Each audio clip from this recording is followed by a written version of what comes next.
राहुल गांधी इस वक्त विदेश में हैं। राहुल गांधी बेल्जियम पहुंचे थे कल और आज उनको पेरिस पहुंचना है और वहां जाकर के उन्होंने यूरोपियन यूनियन के कुछ सांसदों से मुलाकात भी की और यही मुलाकात जो है ये विवाद का विषय बनती जा रही है। जहां एक तरफ भारत के अंदर ये बात हो रही है कि G20 के इतने मुल्क जो हैं वो भारत में जुट रहे हैं। भारत इस वक्त आप कह सकते हैं दुनिया का सबसे बड़ा पावर सेंटर बना हुआ है, खास करके दिल्ली।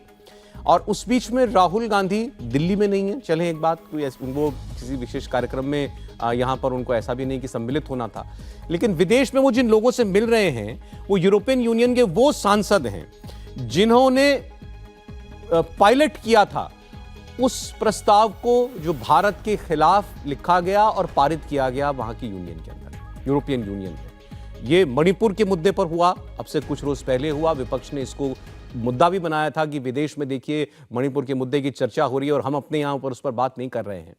और अब उन्हीं लोगों के साथ सबसे पहले तस्वीर राहुल गांधी की अब निकल करके सामने आई है और इसको लेकर के अब बातें हो रही हैं कि एक तरफ जहां भारत एक वर्ल्ड स्टेज पर उभर कर सामने आ रहा है, इतना बड़ा इवेंट होस्ट कर रहा है और राहुल गांधी उन लोगों के साथ मुलाकात कर रहे हैं जो कि भारत के खिलाफ लिख रहे थे और नरेंद्र मोदी या बीजेपी सरकार के खिलाफ इन सांसदों का खास तौर पर एक घोषित स्टैंड रहा है।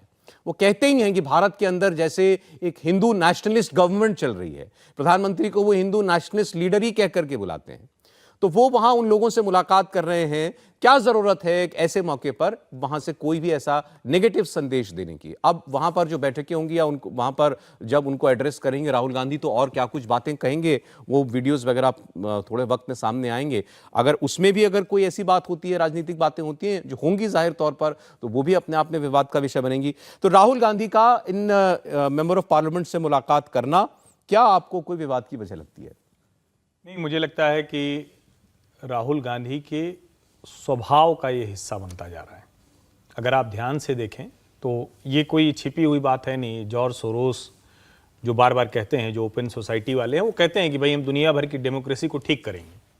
वो अभी एक म्यूनिख में एक इंटरनेशनल सिक्योरिटी कॉन्फ्रेंस में थे, तो उसमें बोलते हुए उन्होंने कहा कि वहाँ नरेंद्र मोदी की गवर्नमेंट है और वो डेमोक्रेसी वो ठीक नहीं है।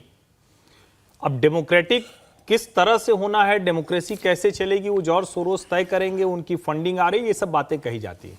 उसके बीच में जब राहुल गांधी की यात्रा होती है तो पिछली यात्रा में कोई एक तस्वीर थी जिसको लेकर भारतीय जनता पार्टी ने कहा कि ये तो सीधे सीधे जॉर्ज सोरोस के साथ जुड़े हुए हैं।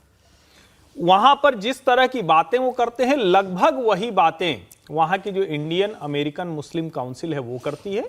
लगभग वही बात वहां के प्रस्ताव में आता है। अब वो यूरोपीय यूनियन के देश गए। ये जो यूरोपीय यूनियन के देश हैं ये पहले से ही भारत को लेकर इसलिए नाराज रह रहे हैं कि भारत की लाइन अब एकदम अलग है। अलग मतलब कोई ऐसा नहीं कि वो अलग थलग खड़ा है, अलग मतलब वो अपनी लाइन तय करता है और उसके पीछे दुनिया के देश खड़े होते हैं। यूरोपीय यूनियन के देशों का ये लग रहा है कि हमारा जो प्रभुत्व था, जिसको हम पॉलिसी मेकिंग कहते हैं, वर्ल्ड पॉलिसी मेकिंग, उसमें कमजोर हो रहा है। अब इन देशों के पास इंस्ट्रूमेंट हैं, human rights organisation, press freedom index, दुनिया भर के जितने सूचकांक हैं वो ये सब बनाते हैं। तो अमेरिका और यूरोपीय यूनियन के देश मिलकर दुनिया के जिस भी डेमोक्रेसी में जो डेवलपिंग कंट्रीज हैं वहां कुछ आपको पॉइंट आउट करना है या कहें कि आपको उसको चिन्हित करना है तो वो वाली रिपोर्ट लाकर सामने रख देते हैं। अब वही तरीका मणिपुर के मसले पर, वही तरीका अल्पसंख्यकों पर होने वाले जो तथाकथित अत्याचार है उसके मसले पर, और राहुल गांधी अगर उन्हीं लोगों से जाकर मिल रहे हैं तो ये बात सचमुच कहीं न कहीं रिलेट तो करेगी। देश के लोगों को लगेगा कि भाई अगर दुनिया हमारी बढ़ती ताकत से परेशान हो रही है, साजिश हमको कमजोर करने के लिए हो रही है, और उस साजिश में राहुल गांधी खड़े हो जाते हैं। चीन जो कुछ कह रहा होता है वही बात दूसरी तरह से कह रहे होते हैं। राहुल गांधी को अपने यहां के डेमोक्रेसी के मॉडल में दिक्कतें दिख रही होती और वो बताते हैं कि चीन कैसे अपने लोगों को बेहतर कर रहा है। जब ये दोनों बातें उनके पावर पॉइंट प्रेजेंटेशन का हिस्सा लोगों के बीच में होती है, खास करके जब आप स्टूडेंट से मिलते हैं, जब आप किसी प्रेस के इंटरेक्शन में होते हैं, तो ये बात पीड़ा देती है। और अगर अभी ये लोग हैं जो चिन्हित तौर पर, स्थापित तौर पर भारत विरोधी हैं, नरेंद्र मोदी विरोधी हैं, यानी भारत सरकार विरोधी हैं, उनसे मिलना ये थोड़ा तो मतलब जिसको कहे ना कि लोगों को अच्छा नहीं लगेगा, लोगों की आंखों में ठीक बात नहीं लग रही।